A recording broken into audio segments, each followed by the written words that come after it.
Så 3. Hej og velkommen til den her video. I dag skal vi spille lidt Heroes Box Fight PvP. Så er det bare ready. Og vi har Malte med og Oliver med. Så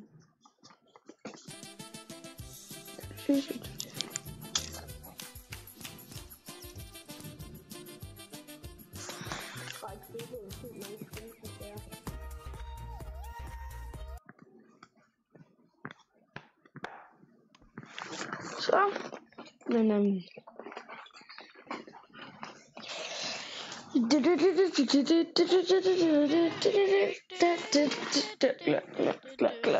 satans der.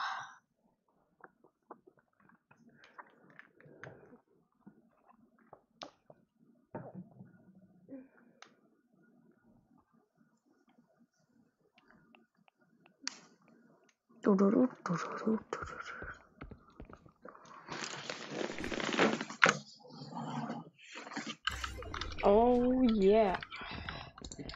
Jeg er så meget død lige nu, der.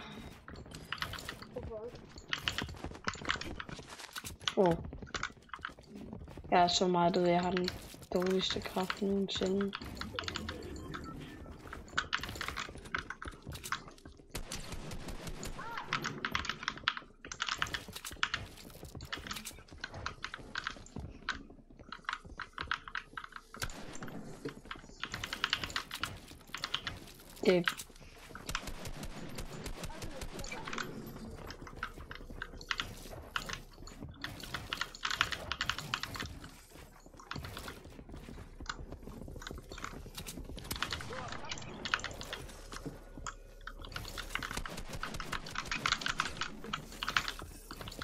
Hvad for en kraft har du, Oliver? Du er werewolf, så meget. Det er derfor, du står med din pickaxe sådan der.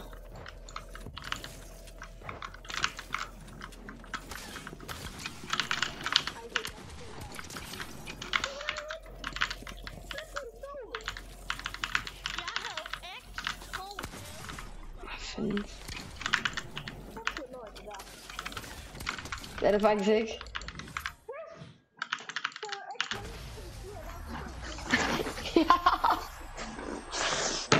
Vigtigt.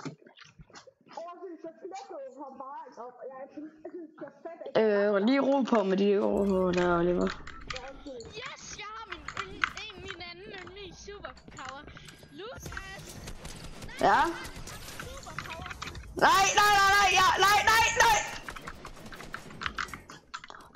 Det kommer du til at, fortryde det der, Oliver. Det kommer du til at fortryde det der, Oliver. Lucas, du har botchip og Oliver, du har auto.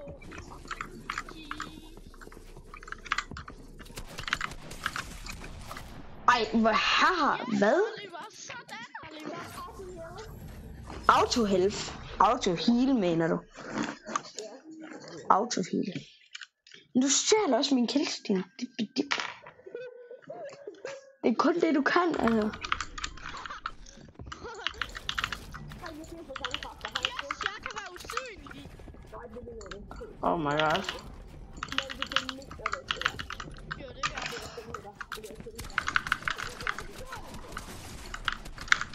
Hvad fuck har du? Hvad?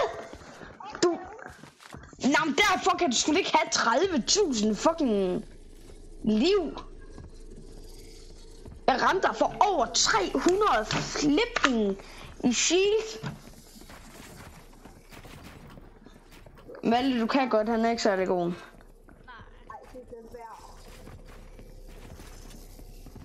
Tag keycard på igen. Keycard. Ja, nice. Så frem, ja, nice.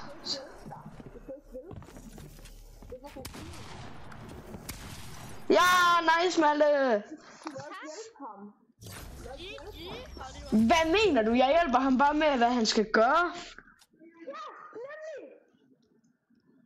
Hvad er der galt med det? Du dør til mig, og derfor gider... Oh my god. Hvad er der galt med det, mand?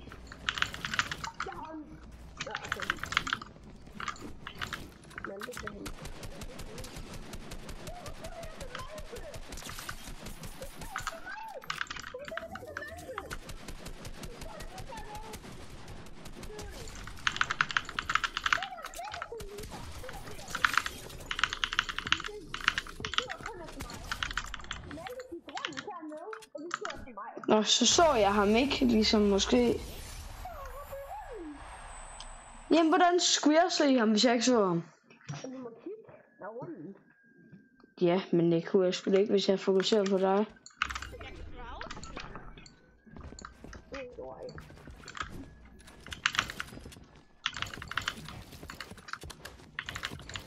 Nå, er du glad nu, eller hvad det var?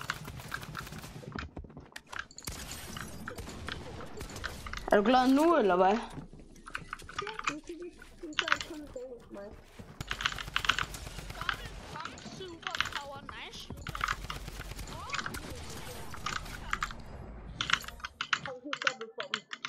Ja. Det er ikke så live eller zombie.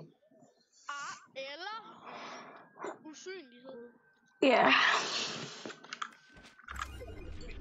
Nå, men lige når man snakker om zombiekraft, ikke om? Det mener du ikke, Lukas. Oliver, jeg gemmer mig for Lukas. Jo, jeg mener det faktisk.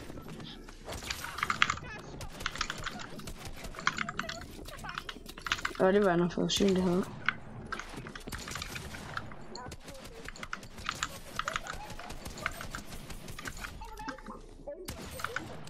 Nej, det kaldes.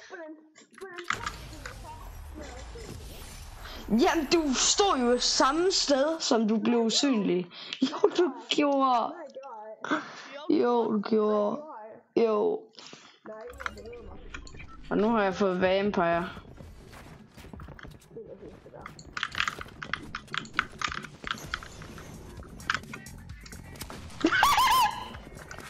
Hvis du ikke så viser den der chance, ikke?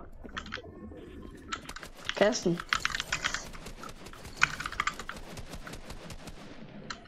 Tak for boogiesne.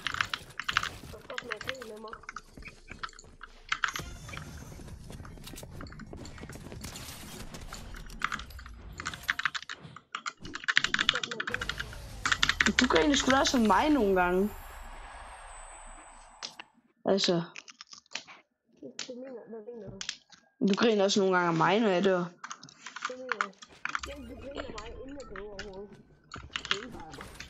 Ja, fordi at du kaster en boogie.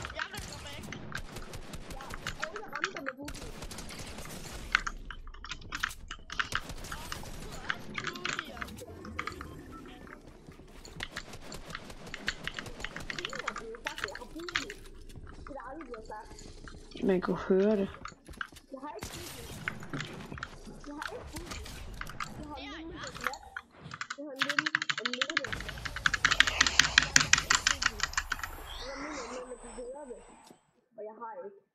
Det var en af jer, der kastede en boogiebomb, så jeg kunne høre. Det ved jeg sgu ikke, hvordan skulle jeg vide, hvem det var.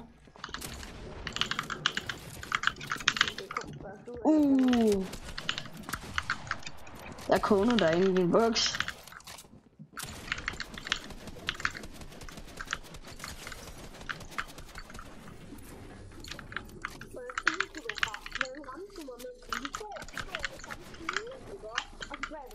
Okay, Malte, prøv lige at komme her, så viser jeg lige hvordan. Kom lige, kom. Prøv så her, kom. Se her. Okay, så kom lige derhen. Stiller lige der. Så stiller lige herhen, okay? Og så så stod Oliver lige der. Prøv at stille dig der. Oh my god. Så stod Oliver lige der. Kunne du ikke se, at jeg sagtens skulle se dig der, Oliver, eller hvad? Lad være med at grine af mig. Jo, du gør. Nu kan jeg være en vissebål.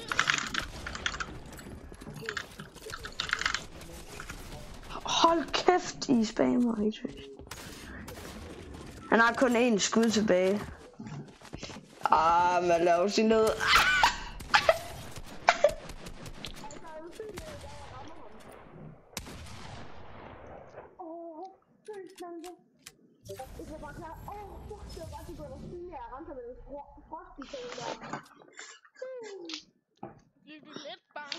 Oh my god, jeg døde ikke. Holy fuck.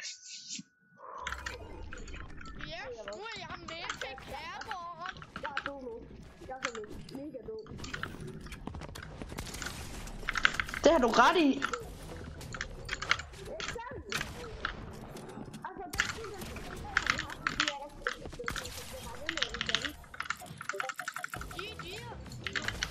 Ja.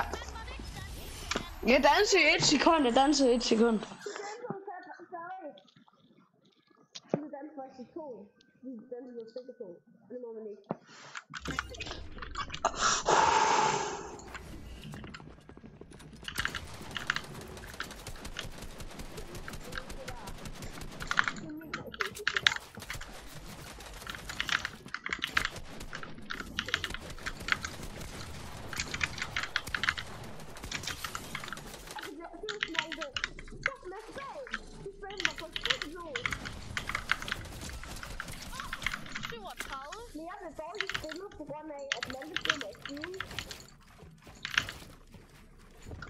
Det var der jo.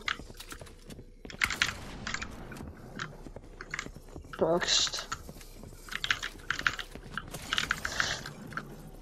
Tak, Malte, tak.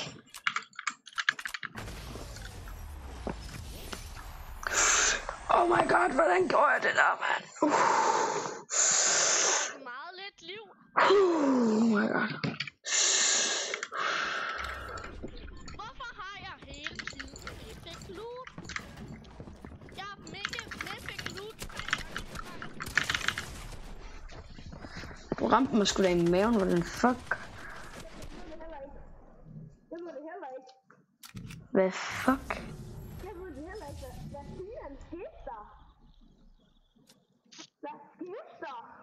Hvad?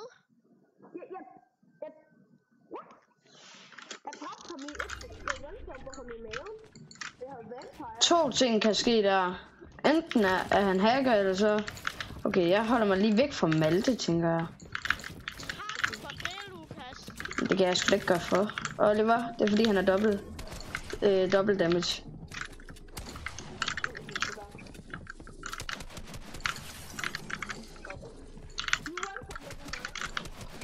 Jeg ramte dig for 166, jeg ramte også før. Jeg ramte dig for 33. Havde du 104? Nej, du havde ikke.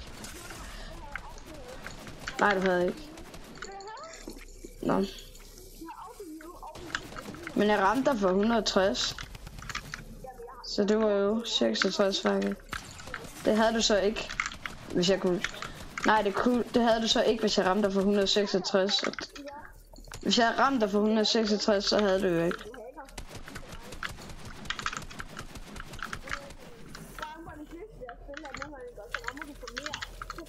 Men det gjorde jeg faktisk ikke.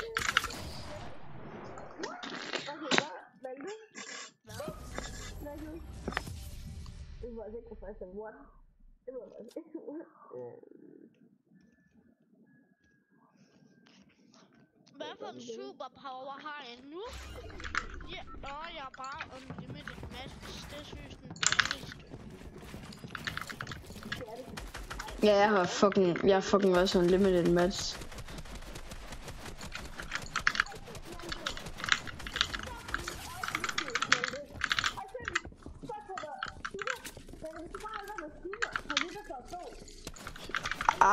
Det tror jeg ikke.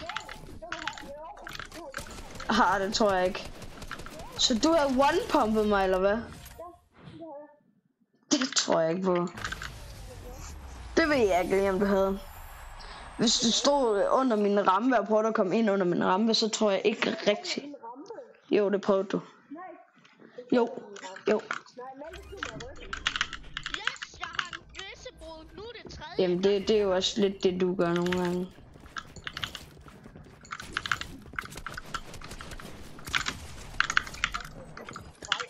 fuck?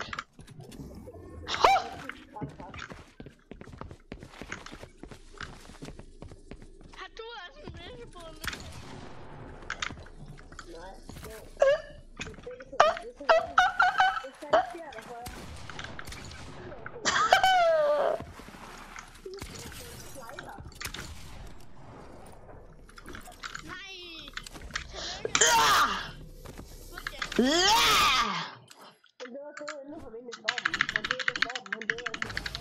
Ja, det ved jeg.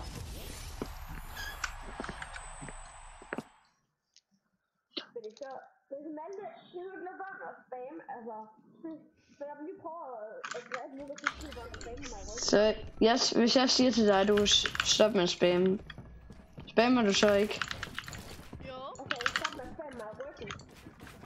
Så stop med at spamme i ryggen også.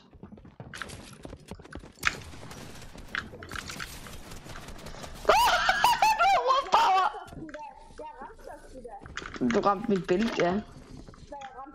Ja, du ramte mit billede, ja. Du ramte mit billede, ja. Du ramte mit billede, ja. Det er rigtigt.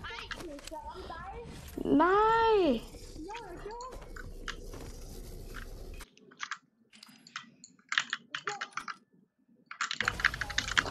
Det var da ja.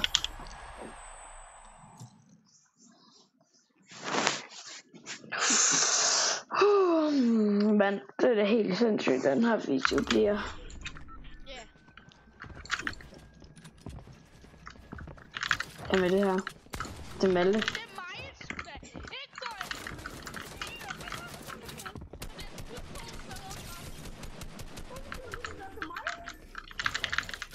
Fordi at du havde et vindue, og du stod frit åben. Hvorfor en kraft har du, Malte? Giv mig dem der. Giv mig dem der. Ikke se vores kræfter, Malte, okay?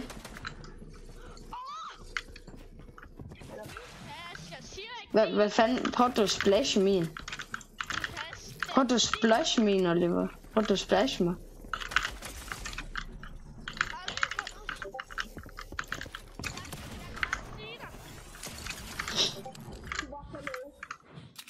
Det var sådan 300 OB.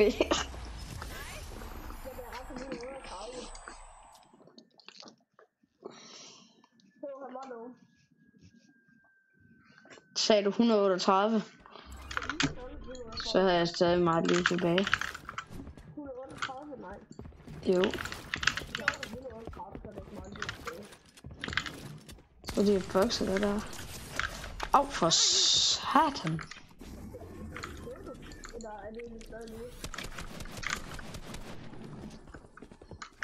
Vi har den samme superkraft.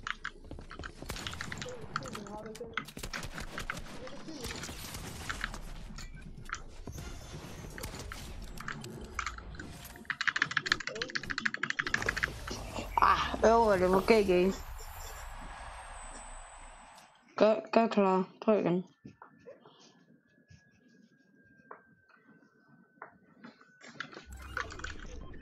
Seriøst?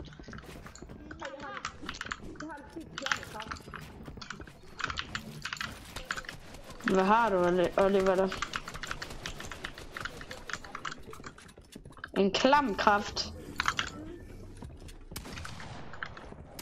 Hvad er den klamme kraft? Der. Ej, det er dobbeltbomb.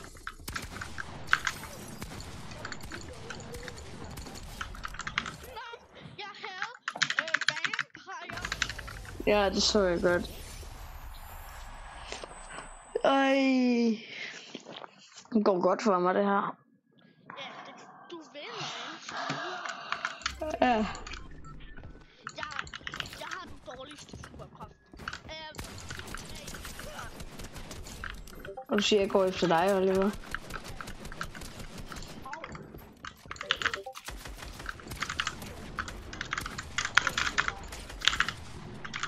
Kom op.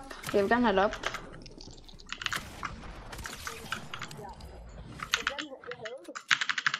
Jeg havde ekstra live. Jeg havde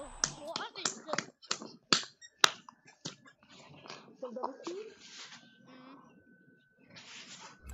dårligste. Seriøst? Nej, det er bare klamme. Jeg er virkelig god på kaffe, så jeg ved ikke helt. Nu vil I kæmpe med mig.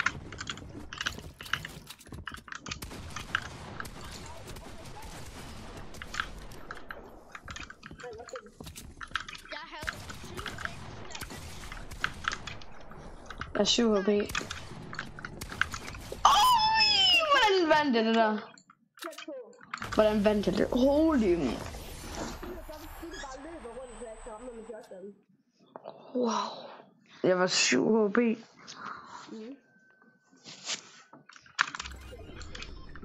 Jeg har fået den dårligste kraft end nogen. Jeg har fået en unlimited mats. Kom. Kom. Du er så low. Du er så low. Ikke mere.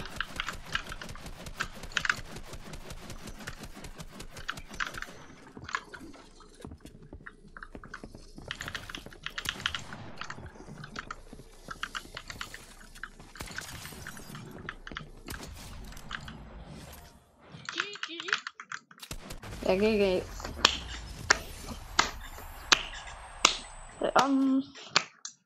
Tænker jeg stopper videoen nu. Jeg håber, I har en god dag. Like og subscribe. Husk det. For ellers så kommer jeg hjem og spiser jeres toast. Hej.